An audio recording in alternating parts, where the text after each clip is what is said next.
Welcome to Empowering Chats with Susan Burrell. This is where we have deep, intimate conversations about self-empowerment and future existence. I am an intuitive healer and a light leader who has been called to activate other light leaders. So I'm curious, are you one of them? So by listening, lean in and see if you are ready to be that eternal potential you've been called to be. Using your bravery, your talents, your tenacity, can you be innovative and adventurous in order to activate your light and lead from that place? This is where we learn how to love ourselves from the inside out and love the whole world over and over again. Enjoy the show. Hi, everyone. So welcome to Empowering Chats. We are at the beginning of 2025, if you will, and we've already had some interesting days. Let me just put it that way. And so I am excited to have this conversation today with a man who has been doing work for peace with an organization called Pathways to Peace, and he works with the UN and all sorts of other things I can't wait to find out. I want to welcome David Wick. David, thanks for joining me. Well, thank you very much. I'm delighted to be here with you, and particularly as we are in a major evolution on many levels and many ways. So we'll help you to share what I can. Yeah, so I have a question. So I want us to discuss what Pathways to Peace is, because your organization has been around for a very long time, and you have tools and things to teach people, but also ways that people can serve. But I want to know your personal story, a little piece of it. What brought you to this kind of work? And then how long have you been doing it? And then the last question out of that, David, you can answer in any order, is what helps you to get up every morning and recommit to building a world that is of peace? Well, thank you for the invitation. And I would say throughout my life and when I was a kid, well, my spiritual background, my family, I was born in Duluth, Minnesota, and my dad was always an organist at the church.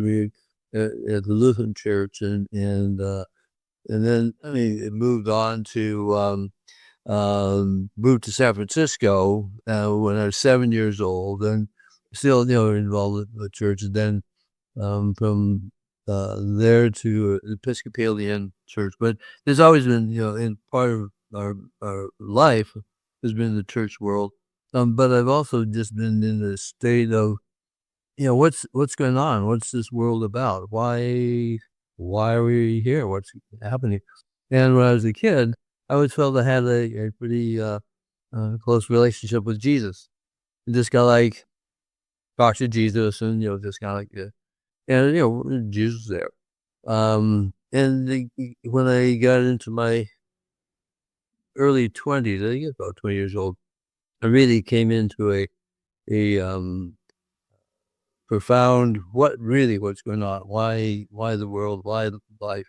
And I asked to talk with a young Episcopalian priest, and he was a young guy, and we got together and through a whole experience there, I had quite a profound, I would say, spiritual awakening to the grander vision of the world, of what the evolution. And there are many teachers, masters, spiritual masters and teachers that have come, the great ones begin, and the people create the religions. They don't create a religion. They create a practice, and it's all the same. It's about waking up. It's how we live our lives in love and compassion.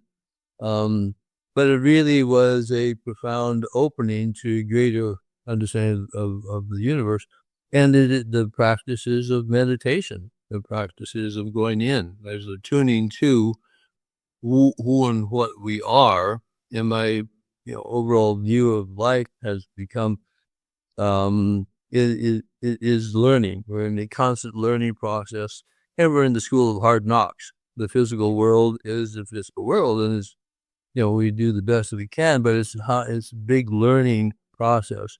In my also experience and understanding, this is not a one-shot deal. We don't make it in this life. You do it or you don't. It takes time, a number of lifetimes to continue to learn and grow. And but the overall kind of like the bigger picture that I came to was, well, since I'm here, I'm in my own spiritual journey, doing my greater, lesser journey.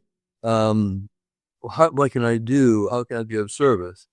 To assist the best that I can, and to assist in the evolution of the consciousness that we're all going through, and which is the constant process, socially and in the world, but also personally.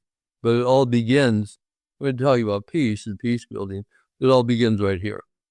Yeah, that's absolutely, that's where it begins. Because without internal peace, you can't create external peace. It just doesn't work. So, David, how do you maintain internal peace? Because the last many years, right? Okay, it's probably entire humanity's lifetimes has been contentious, but especially 2024 was. And how do you maintain your inner peace? Because I personally find that daunting at times. Certainly. Well, I think there are two things that work for me. One is I have a meditation practice and a spiritual master that I found when I had that epiphany. Then there's the meditation practice, which, then meditation is also stress reduction. There's also, I know I have dear friends who work with heart math which is about the intelligence of the heart and opening the heart, the intelligence of the heart, helping the mind to learn. So just from that standpoint, but also having the bigger picture the big picture is we're on evolution, and what's happening today, things will happen, or this year, or these 4 years, and we'll go through it, and I will keep on the path of providing, the best I can in terms of love, peace, compassion, unity, because that's the truth of it. And is the mind is the issue of how we get ourselves into trouble. And again, the physical world is tough because it is duality, and there's always going to be conflict, but it's how we deal with the conflict is really the issue. One of the things that I think is always important is we go back to the Pierre Teilhard de Chardin, who said, "You're not a human being in search of a spiritual experience. You are a spiritual being immersed in a human experience." And so, so many people don't even realize it, or if they have, they've forgotten it, or they minimize it because the physical reality or seeming reality of the matter, the world, seems more real to them, and so people forget. But for example, yesterday I was listening to a recording, a program by the astronaut Edgar Mitchell. Mm-hmm.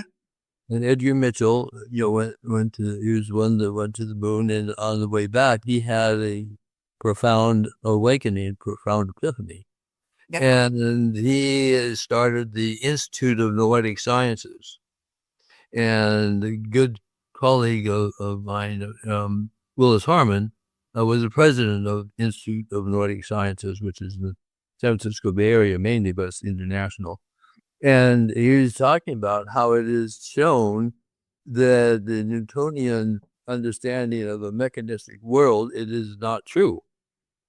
It is not true at all. So to physicists right now, it is unified. There is, everything is unified. Our consciousness, we are in consciousness. It's not we have individual consciousness, but we are in consciousness. Yeah. And this is shown time and again in physics and scientifically, and also have a colleague, her name is Jude Currivan, Currivan, who's done, she's a great physicist and cosmologist and has understanding of the unity of the universe and of all of us. So it's not like we are separate entities. We are unified. We are of the same essence, and it's shown. But people at large, it is hard because we look at physical things, they're separate. But the reality is, go deeper than that. We're unified. So that's, and the spiritual masters and the depths have been telling us that for years, thousands of years. Eons, yes. Yeah. Yes. And you well know, I'm sure you could even say more than that about how we are unified. Absolutely. So this is what's fascinating as I'm watching what's happening in America right now. And you and I are speaking the day after the inauguration. And it's fascinating to me to see, because we are all unified, because we are all what I call individual sparks of the divine. We're all particles. Greg Braden was calling it God particles. We're all connected because we're all part of what you were saying in consciousness. We are all in consciousness. So it's fascinating to see people that are really on a destructive pathway, as opposed to a pathway that brings more humility and more connection and more peace. And that does speak to the duality you mentioned earlier, David. But this just what's occurring right now. I have people, myself included, that we're asking each other, how do we stay focused on the highest good for all? How do we stay focused and grounded in love? How do we have faith that this is working out for the highest good of all? How do we do that, David? Please tell me. I really want to know. Well, I would say, just as we mentioned before, what is our individual practice that helps us keep centered, that helps us keep grounded, and that helps us keep focused in our hearts, no matter what. I'm working with a woman named Barbara Leger. She is working with, and has been for about 20 years, working with school teachers and children and students in Ukraine, and how they are, and she's been working with them, and how they can help continue to have resilience, because they are going daily. They're having to run to bomb shelters, and they can't sleep at night. And I mean, it's horrific. And but the teachers are amazing. The kids keep them up and keep them focused on peace, keep them focused. And there are different activities and things to help that happen. But then doing it is tough. It's really, really tough. But what are the practices? There are things we can do to keep ourselves, in our hearts, and also connected. It's also connection with groups or other people that help enforce, that kind of consciousness, that kind of being in our hearts. And sure, there's stuff. I mean, there's things I see and it's like, oh my God, I can't believe that. But it also is keeping in mind there's a bigger picture. There's a bigger evolution that we're all part of. And they knew that in the late, 60s and 70s, that Yes. our path is not sustainable. how the world, how we're functioning, how we're set up, our systems, our business is not sustainable, and it's going to come apart. And there is an evolution of consciousness, greater consciousness that is happening.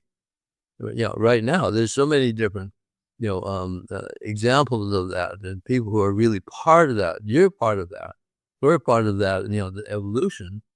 You don't know how long the evolution takes, but that's the thing. So it's like, okay, whatever's going to happen, and also it's calling things out. It's stepping up and saying, no, that's not okay. Calling it, Right. Calling it out for what it And is. not being afraid. This is what I think the crux is.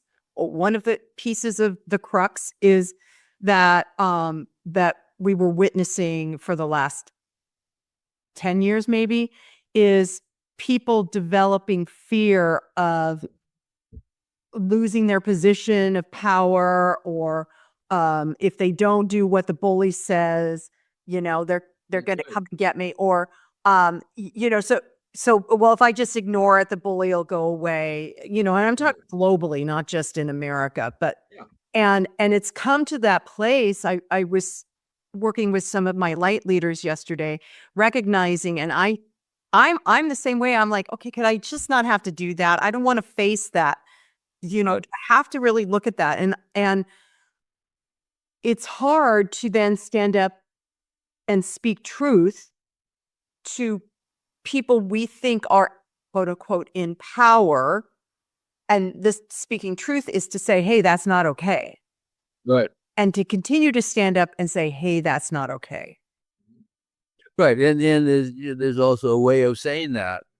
Now, how do you say that in a way that is still acknowledging them as human beings, or their, Okay, David, how would I say that? Because there's this part of me that doesn't want to, I think many people are like, I don't want to see that you're actually a human being, because it makes it easier to vilify you.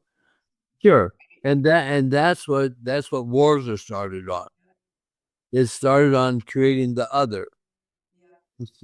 There's those guys, it's those people that are bad people, the evil people.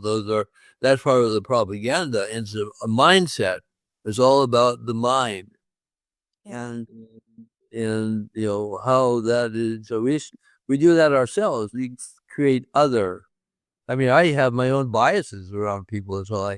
And there's a program I'm also involved in, called Peace on Earth by 2030 by a gentleman named David Gershon, which is very powerful. Uh-huh. And there are processes that we go through. It's called the Peace Game, and this is very interesting. You go to peace2030.earth, peace2030.earth, and the Peace Game is a 9-week program, but it's like an exercise. It's like, we go to the gym and exercise to, stay healthy and strong and so on. Well, we have the program where you go through 7 different areas of focus that are exercising what we do daily, including empowerment, oneness, unity, cooperation, abundance, love, faith. But it's doing that with other people. We're in a team of 3. And doing the practices of that. So in that, one of the practices is, embracing the other, is the people that we don't want to talk with. But how do we do that? Reaching across. Now, I think there's also my belief is, and my experiences, there are people at different levels of consciousness. You're right. Different, and this is very simplistic, but it's kind of like, you go into school, there are people in 3rd grade, there are people who are in 12th grade, there are people in PhD, but, in the evolution of growing and learning, you get to a, greater consciousness, a greater understanding. Basically, I think, there's some aspect of that, in our humanity. People are in different spaces of understanding. So let me just share with you the importance of thinking, and how what we think, the old expression, as you think, so you become. Yes. That's an old spiritual knowledge and expression. And as I say, most often we don't think a whole lot about that, but it's true. It's out there too. So this is from the preamble of UNESCO, of the United Nations, UNESCO. And UNESCO is the UN Educational, Scientific, and Cultural Organization. And the preamble of it says, since wars begin in the minds of men and women, it is in the minds of men that the defenses of peace must be constructed. Oh, I love that. I love that. It's in our minds. Yep.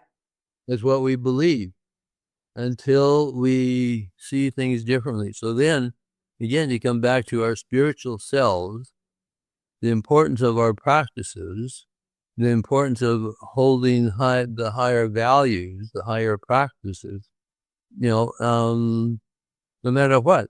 I mean, I certainly hear stories of those survivors of the Nazi death camps, and those, what held them, how they lived through that, by being able to hold their faith, living in their higher value, living in love, even in that horrific situation. So that's a huge part of it. So but we are in this major evolution. So I'll just share with you another quote. Again, this is Willis Harman, who is the president of Institute of Noetic Sciences. He's a very close friend. He also was a professor at Stanford University. He's a visionary, and he said, and this is so true, that we are living through one of the most fundamental shifts in history, a change in the actual belief structure of Western society. No economic, political, or military power can be compared with the power of a change of mind. By deliberately changing their images of reality, people are changing the world. Yes. And okay, so that presents me with hope that individuals can begin to envision peace within themselves and begin to see it in the outer world, like envisioning it out. And there's also people that see that they're envisioning fear and they're visioning that out. My brother's got a pack and go with everything, including an armament, because, Armageddon's coming in his mind or whatever he thinks. I don't know. But it's fascinating because it is about, as you think, you do become. So if you're envisioning peace and you're doing the practice you're recommending, David, of going to peace within yourself daily, then you will be radiating that out. You will be putting out the building blocks of conscious peace building, peacemaking. But if you're sitting in a puddle of fear constantly, and then anger because you're sitting in that puddle of fear that, we make ourselves. I mean, you just have to think about a little baby sitting in their puddle. So, if you're doing that constant fear projection, then of course what you're going to see outside and hear when you turn on your devices is, the boogeyman's coming to get you. And then we see the wars around the world and you go, yes, see that. So it is up to us individually and then joining collectively in groups like you're sharing with us to be the cornerstones of peace constantly. Yeah, that's right. And it's tough. No question. It's tough. And again, the world is tough. And there are, people and entities that are intentionally manipulating the mindset, intentionally, creating, division and destruction and, for whatever their purposes are, but And so that's part of the challenge of the world. And again, you be able to step back and see and believe that in the bigger picture, this is part of the grander evolution. And so we do the best that we can while we're here. So, David, I might start crying. Just don't mind me if I do. Um, oh man, when the day of the inauguration, which as we're talking, it was yesterday, and I said to my husband, I said, I don't know what I'm going to do, and my husband said, you're going to love him, and I burst into tears because fundamentally, in my gut, that doesn't come naturally for me to, and I'm just talking about me, everybody. You guys all may be different, but I'm just talking about me. And I think that what's going on with me might be going on with you. But it's a challenge to love the perpetrator, to love the aggressor, to love them. And so my current spiritual practices is how to get into my mindset to see that individual or individuals or countries as to find the places where I can see that there is light and therefore infuse love. You see what I'm saying, David? It's really hard. Oh, for sure. It's really tough, for sure. And the reality is every person is of our essence. We all come from the same essence. We all come from the same, if you want to, God, source, whatever language you want to use, and we all come from there. Yes. And whatever the journey is, that again, the conscious evolution of us as individuals, we are where we're at. And we're, again, the physical world is driven by mind. So it's tough, but but fundamentally, we're from the same place, we're the same essence. Yes. But yeah. And then what I'm hearing is you're saying that is because we are from the same essence, source energy. The condemnation that people are leveling at each other, the judgment, the condemnation, the criticism, the anger, the hatred is really something that boomerangs back. Because if we're all of the same essence and we're all one, then really who are we criticizing and condemning? We're ourselves. Sure. Yeah. And well, just fundamentally just go back to what Jesus taught. I mean, all the spiritual masters and teachers, but what did Jesus tell? Constantly love your neighbor, love your enemy, do that. That is the more powerful energy. That is the more powerful consciousness. Yes.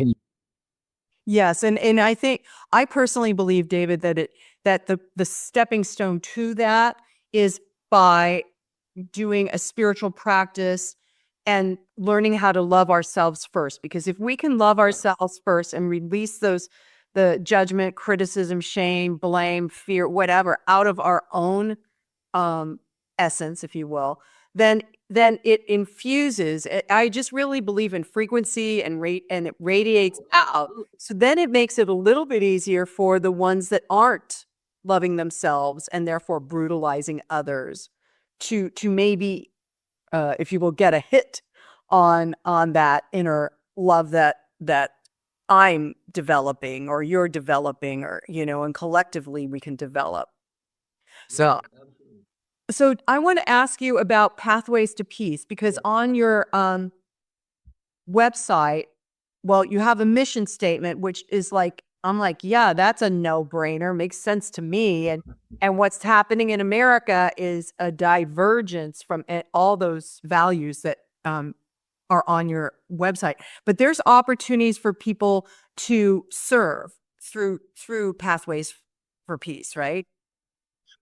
Yes, and I can just give a little background on it. So I've been with Pathways to Peace since 1980, and when it was formed as a nonprofit organization, but it was deeply involved, particularly from the co-founder Amy Madison.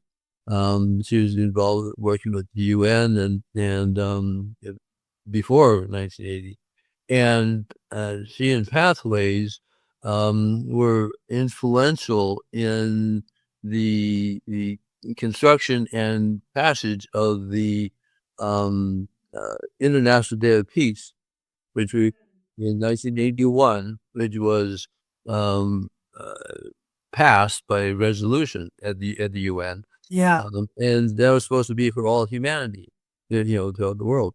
And in 82, they just had a moment of silence in the General Assembly, and that was it. And they're going, whoa, that's not the deal. And so in 1983, we at Pathways to Peace worked for a year to plan for the major International Day of Peace, which is in San Francisco in 1984, in September.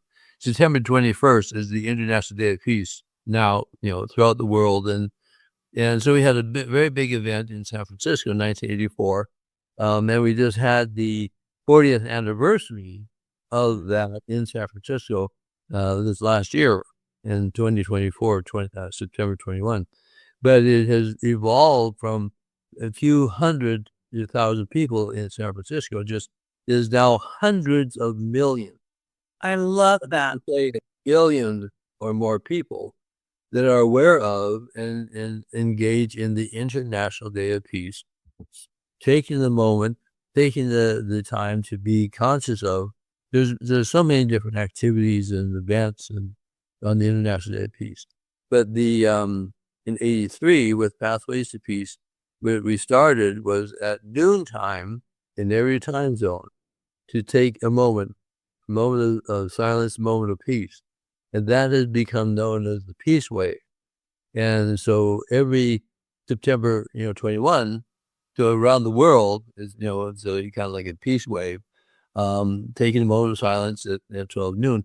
And the encouragement is, and many people do this every day at 12 noon, just take a moment, just take 5 seconds, and just be quiet.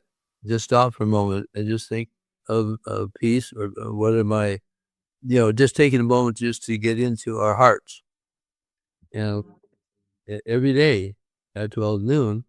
And that's the energetic, and that's growing. And actually there are like heart math has a way of measuring energetic, it's called the coherence around the world. And when things happen, people attune to, compassion or their hearts, it changes the energy in the world. I mean, it literally does. And with Edgar Mitchell and the other physicists and so on, they're saying that what exists is wave and frequency. Yes. That's it. There's no hard matter. Even when you get down to the atoms and the molecules, it's not hard matter. It's energetic. It's everything is energy. Mm-hmm. So we influence, we have impact on that energy, as you were saying earlier, but it's becoming aware of it's the real deal. You know what? I so appreciate you bringing that up because years ago, and I didn't connect it, but I did do the September 21st piece. I participated for several years doing that, and then I got away from it for some reason. But I'm going to do this daily at 12 noon, to see how it shifts my consciousness, because right now there's, calling peace into my body. Okay, first of all, everybody, you don't have to call peace into your body because peace already exists within each of us because we are particles of the Are that we are exactly we are peace. So it's not something outside of us. But now I digress. So doing at 12 o'clock noon, remembering that I am peace, I am that peace. is brilliant, David. Thank you for sharing that. Oh, sure. And it's tough situation. It's tough in the world. This year, I'll tell you a bit more about the pathways of background. But this year, we are launching what we in exploration and stepping into badass peace building. Okay. And where's that going to look like? We'll find out. We're bringing people and organizations together and really to explore that, but it's really standing strong in what love is, standing strong in what the compassion and peace is, not being apologetic, not being just like, no, this is real deal. This is, and there's also moving from theory to action. Love it. And not just a theory. Looking at systemic injustice at the root cause of injustice is part of that. Being bold in our actions, but it's also local, global. Right, local to global. What we do locally impacts globally. And that's a whole area that we're very involved in with the United Nations, and we manifesting the culture of peace. Love it. And there was a whole approach around that. So in 1999, the passage of the Declaration and Program of Action of the Culture of Peace at the UN, and which is fundamentally a culture of peace is a set of values, attitudes, traditions, and modes of behavior and ways of life. There's all things. Yes. All things that we live in our lives, we have in our communities, because everything is created by agreement. Everything starts as a thought, then it's created by agreement. So the culture of peace is, what do we want our lives to look like? What do we want our communities to look like? So doing local work impacts globally. So I'm in Ashland, Oregon, and my partner and I mean Ty, we helped to give, with the inspiration of the culture of peace at the UN, helped to manifest in 2019 the Ashland Culture of Peace Commission. How to bring into a community the awareness of a culture of peace. What is that? What does it look like? What are the choices we want to make, for that? And the culture of peace from the UN, it has 8 action areas as kind of pillars to work with. I'll just briefly say: fostering a culture of peace through education, promoting sustainable economic and social development, promoting respect for all human rights, ensure equality between women and men, foster democratic participation, advance understanding, tolerance, and solidarity, support participatory communication and free flow of information, and promoting peace and security. So those are the pillars of it. But fundamentally, it's really all things. What do we want our lives to look like? What do we want in our community? We worked with our police department. They have decals on their car now called peace officers. I'm working with the city council, etc. So it's really local, global. Then it makes a difference. There are many people that have been aware of what happened in Ashland, who are doing things in their own community. So it spreads, it moves. I love that. And so if somebody wanted to start this peace culture in their local community, how would they go about doing that? Is there something on the Pathways to Peace website to get them started? Well, there is the Culture of Peace page that we have there, but if someone's interested, I can certainly help them steer people in the right direction of that. So I can give you my email address if you want to. Okay, if you want to put, I'm going to put some of this stuff in the show notes, like your organization and a few other things. heart math and things like that. So if you want your email to go out to a lot of people, I don't know. Well, I have a organizational email. Great. Yeah. Then yes, and that way people can reach out to you and find out how they start it, locally at the local level. Oh, yeah. Yeah. And there are many initiatives that are taking place. For example, with the Peace on Earth by 2030, I mentioned earlier with David Wick, that, so from that experience, three of us who are Rotarian, so we brought this into Rotary. And this is growing significantly within Rotary and Rotary International, the whole focus on a peace on Earth by 2030. And from that, we have started an initiative, which is the Oregon Peace Trail. It's a new Rotary Oregon Peace Trail. And it's connecting all the Rotary clubs who are going to focus on their local communities between Portland and Ashland. There's the whole length of the state. And that is going to be a literal trail, and each community would be developing, this all the more. But anyhow, that's something that has grown out of this, peace game. So it's those types of things that just evolve and grow.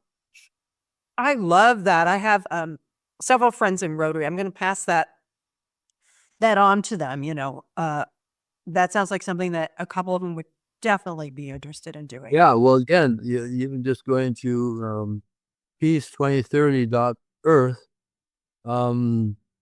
is a big deal, a very big deal within Rotary. And fundamentally, Rotary is about service and doing incredible service around the world, genuine work. And it is a peace building organization. All the service is really peace building. I have no idea. I did not know that about Rotary. Yeah. Wow. See, I learned so much every day when I get to talk to people like you, David. Thank you. Well, this is a delight. I'm just, enjoying this a lot. And also, it's important that we just share, how we evolved together at this time. And this is a major time in humanity, in our lives. And I'll just share another message that came from David Adams, and he was one of the key people in the culture of peace at the UN. He is the director of UNESCO, and he was saying he's deep into the real heart and soul of the culture of peace, what that is and what it is becoming. And he said, "My experience and research have convinced me that the world is on the verge of the greatest change in human history. The transition from the culture of war that we've had for tens of thousands of years to a new culture of peace. That's the long arch. That's the bigger picture." But he hears that and knows that from deep research and deep understanding of what's happening in the world. And, many of us have been feeling that. And the idea of having peace by 2030, you guys, that's only 5 years away now. That's just 5 years. That's not a long time. And the fundamental of that is that through the research and through deep work, David Gershon and others have seen that is a tipping point. That you get 49 million people around the world engaged with the peace game, engaged with with this work, and we again with this consciousness can make the change in the world. David, that gives me that you've given me hope today, and not just a glimmer. I so appreciate that, but a big window to having more hope and faith in humanity, because the last day or so it hasn't been that here for me, at least, American. So Yeah, to me, it's also how much attention do you give it? Mhm. How much attention do you give to the news? I mean, I pay attention. I want to, want to be aware of what's going on.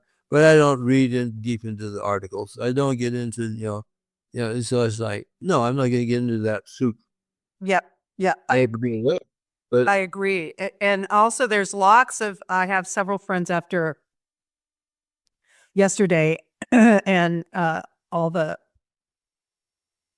executive orders that were being showered about. I have several people that are moving out of, depending on social media, on all the various platforms, because that's not promoting peace. It promotes divisiveness and things like that. So there's a huge wave you were talking about earlier, and it's going to be a huge wave of peace and awareness, conscious awareness that all of us are going to be feeling and hopefully resonating with. Yeah. yeah, well, things have, standing because we the people give it standing. Yeah, we always say, not going to do that. No, turn away from it. It is greatly diminished. Exactly. It's exactly where we put our attention. That's where the energy goes. And so to move the attention from what you're fearful of to what it is you really want. And I personally want a culture of peace. So I'm putting my attention on a culture of peace and love and compassion. Yeah, and Everybody else does. then when people say, well, I can't do anything about the war in Gaza, or it's like, you're right. Do what you can do in your life right now. Your relationship, our relationships, our community, that's where you can do something that makes a difference. Yeah. Thank you, David. David Wick, and the organization is Pathways to Peace. I'll have a bunch of stuff in the show notes for y'all. David, I want to thank you from the bottom of my heart for the work that you committed to so many years ago and that you're still committed to. You open windows of hope for so many, I'm sure. Thank you so much. Well, thank you. This is a pleasure to be here with you. Thank you. So I'm just going to end with, and so it is, namaste. Well, that wraps up our empowering chat for the day. I hope you enjoyed it and found it inspired you to be more empowered. If you want to find out more about me, go to susanburrell.com, my website, and you can see what we're up to. I am teaching classes again, so there's a calendar of that, and you can register.